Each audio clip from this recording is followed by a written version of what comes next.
તમે આખી રામાયણ સાંભળે. રામ ને હનુમાન કોઈ દી બાજ્યા જવો બતાડો.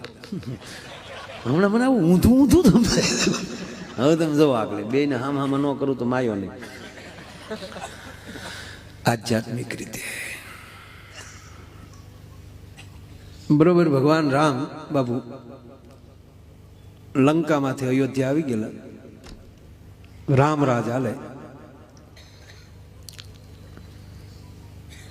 ભગવાન અવધપતિ જેનો ભાઈ લક્ષ્મણ હોય અને ક્ષત્રિયોની એમ કહેવાય ક્ષત્રુઓની તાકાત જ નથી જેનો ભાઈ શત્રુઘ્ન હોય. દરેક ક્ષેત્રના માણસો પોતપોતાની રીતે ખૂબ સારું કામ કરી રહ્યા.